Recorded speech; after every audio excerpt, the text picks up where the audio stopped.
So ngayon, pag-uusapan po natin ang isang napakalaking problema sa ating bansa na hindi mo ito alam. Hindi alam ito ng maraming Pilipino. Pero ilalabas po natin ngayon.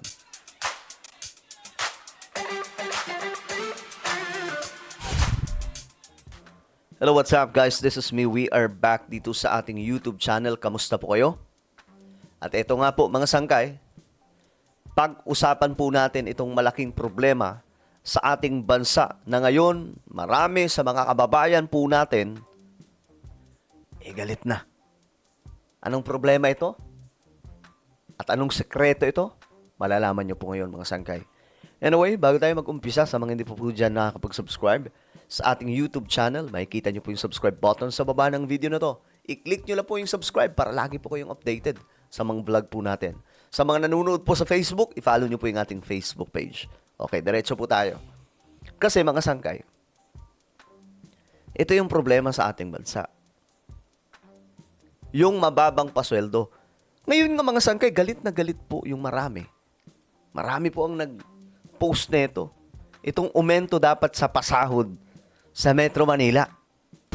Masaklap for a health worker, di ba? Remember yung mga pinangako before, yung nagkaroon ng nung may COVID, pinangako yung mga allowances before, pero hindi rin naman natupad yung karamihan doon. Now, binibigyan kami ng 60 pesos aumento sa sahod, binabawi after ilang araw lang. Ganun kasaklap yon. Laking ginhawa sana para sa libu-libong minimum wage earners sa Metro Manila ang inaasahang 85 pesos na dagdag sahod sa gitna ng walang humpay na pagtaas ng presyo ng mga bilihin. Okay. Actually, hindi po laking ginhawa yun. Hindi malaking ginhawa ang 85 pesos kung ang pamasahe sa Metro Manila mahal. Kung ang bayarin sa kuryente mahal. Kung ang bayarin sa tubig mahal. Plus, kakain ka pa. Mababa ang 85 pesos. Ngayon, ano ba talaga yung problema sa ating bansa? Tingnan nyo po ito.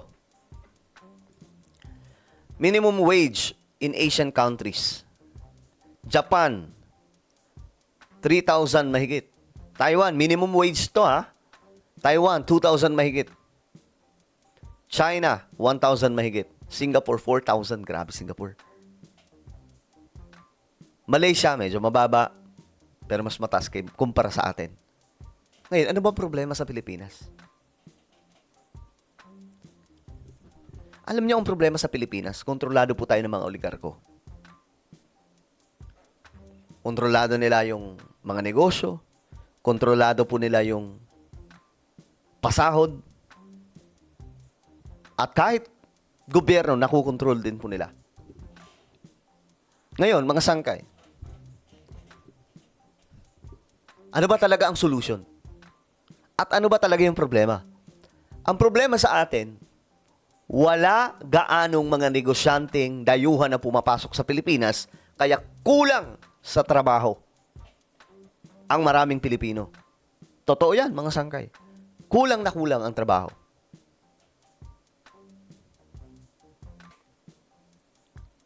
Bakit ayaw nilang pumasok sa Pilipinas? Bakit ayaw pumasok ng mga dayuhang negosyante na pumasok sa Pilipinas na solution sana para dumami ang trabaho, tumaas ang sweldo? Kasi dapat, kung tutuusin mga sangkay, kung maraming dayuhang negosyante na papasok sa Pilipinas at pagtatayo ng kanilang mga kumpanya sa ating bansa, yayaman ang Pilipinas, dadami ang trabaho. Plus, tataas ng hindi lang doble, triple ang sweldo. Pero bakit anong problema? Ang problema, mga politiko din. Kasi, ayaw amyendahan itong nakasaad sa Constitution natin na 60-40 rule or policy or restriction, mga sangkay. O, basahin natin. The 60-40 rule in the Philippine Constitution requires that corporations engage in certain national economic activities must be owned at least 60% by Filipino citizens, limiting foreign equity to a maximum of 40%. Sinong gaganahang mga negosyante papasok sa Pilipinas? 'Di ba? Isipin mo, kung ikaw ay dayuhang negosyante, galing ka sa ibang bansa, magtatayo ka ng negosyante, ng negosyo mo dito. Kailangan mo pa ng kapartner na Pinoy. At 60% sa ownership sa kanya. 40% lang sa iyong dayuhan na ikaw ang may-ari ng negosyo na yan. Paano ka gaganahan? Di ba barat? Kaya ngayon mga sangkay, saan na pupunta yung mga yan? At di sila pumapasok sa Pilipinas. Ayun, pupunta sila sa Singapore. Halo-halo na po sa Singapore eh. May mga European na mga negosyante, may mga Asian, mayroon din pong mga American. Halo-halo po doon. Kaya ang resulta mga sangkay, ang daming trabaho, mataas yung pasweldo. Imagine niyo, minimum wage nila, 4,000 mahigit. Muntik pang umabot ng 5,000. Dahil po dito, mga sangkay, sa 60-40 rule na nasa Philippine Constitution ni Corazon Aquino, ang Pilipinas ang may pinakamababang pasweldo. Mga sangkay. Tapos ngayon, ang mahal-mahal ng mga bilihin, di ba? Pasweldo natin, kabaratan. Tingnan nyo po yung Vietnam. Ang Vietnam ngayon, nalampasan na po tayo. Nasaan na sila? Papunta na po sa tuktok. Dati nasa baba po natin yan. Ang ngayon, ang Vietnam, tumataas sila. Alam niyo kung bakit? Nalagpasan na po pagdating sa economic growth ang Pilipinas ng Vietnam. Pagdating sa GDP, nasa taas na sila. Bakit?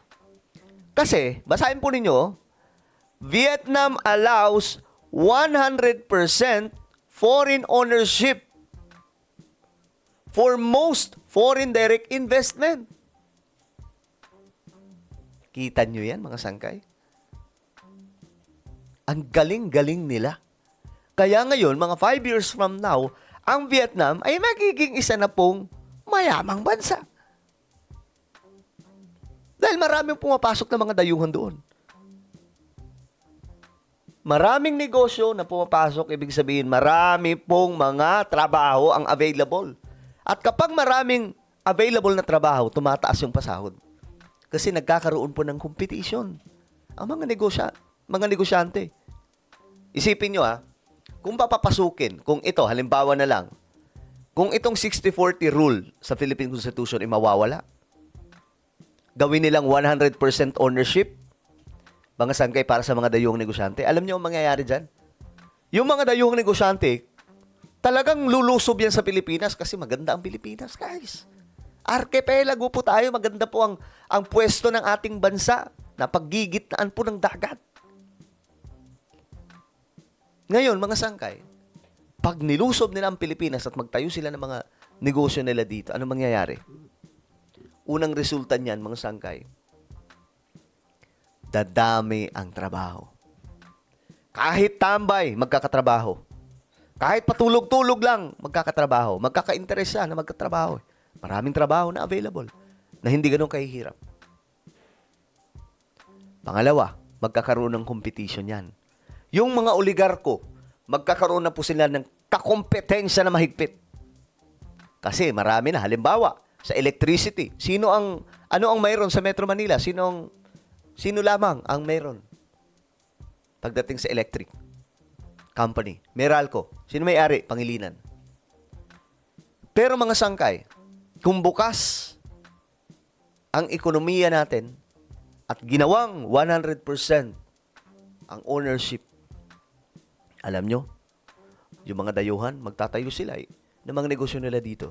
Halimbawa na lang, hindi lang Meralco, umabot pa ng 6 or 8 na mga electric companies, no?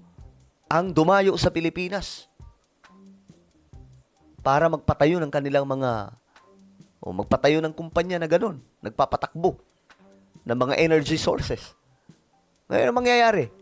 Bababa po yung singil ng kuryente. Dadami pa yung trabaho. Ganun kaganda ang